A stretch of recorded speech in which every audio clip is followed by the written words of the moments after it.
people mountain. Where we're going, we don't need roads.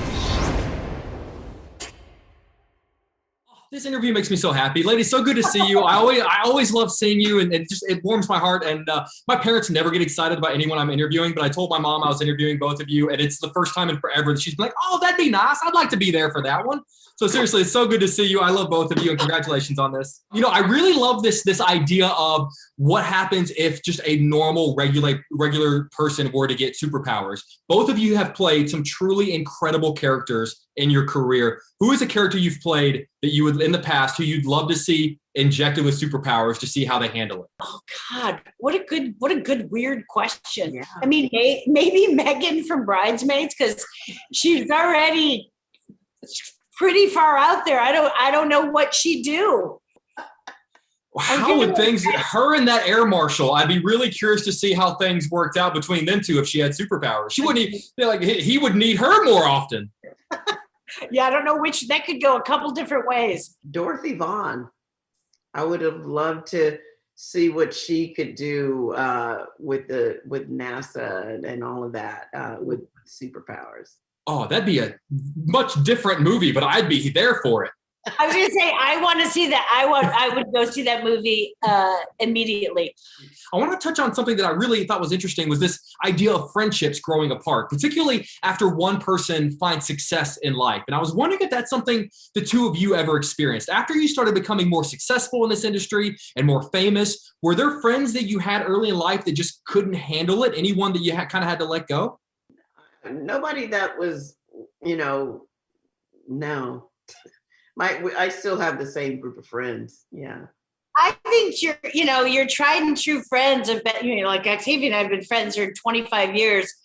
I've been, the same group of people has been putting up with me for a long time, and the great thing is you gather some new ones along the way, but I haven't, I haven't had anyone fall apart. I'm too, I don't know about you guys, but not that what I do is comparable to what you do, but none of my buddies who I've been friends with for 20 years are in any way impressed by what I do for a living. And it's kind of the greatest thing ever. I love it. They remind me all the time that what I do is nothing special to them. And as we wrap up, Melissa, I know that obviously the movie is set in Chicago and you have such great ties to this area, being born in Plainfield. You went to school in Joliet.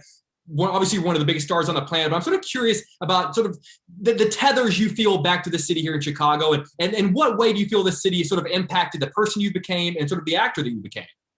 I think there's a warmth to it. Ben, we've most of our movies all take place somewhere in Illinois. We're both from there. There's a warmth and an accessibility that, and I guess there's a nostalgia for both of us that when we think of like a great city, but that is still warm and it's the people, not the city. We always kind of gravitate towards Chicago. It just happens naturally. And there's something about that city that's it's a mix of everything. It's families, it's a big city, it's business, it's art. I don't know. It's always near and dear to our hearts. Well, I love getting the chance to talk to both of you here in my living room, but I'm a big hugger, and I've never wanted to hug more than in this room right now. And I feel like we're one step closer. I got the vaccine the other day, and hopefully the next time we all are together, we can actually do this in person and we can all hug each other. And I'm going to hold you guys to that. But seriously, I love you guys. I will. She got vaccinated too, so that's the plan. We're seeing each other next month. So, guys, I love you both. I hope you and your families are doing well, and I can't wait to see you again soon in person. Tell your mom, hey.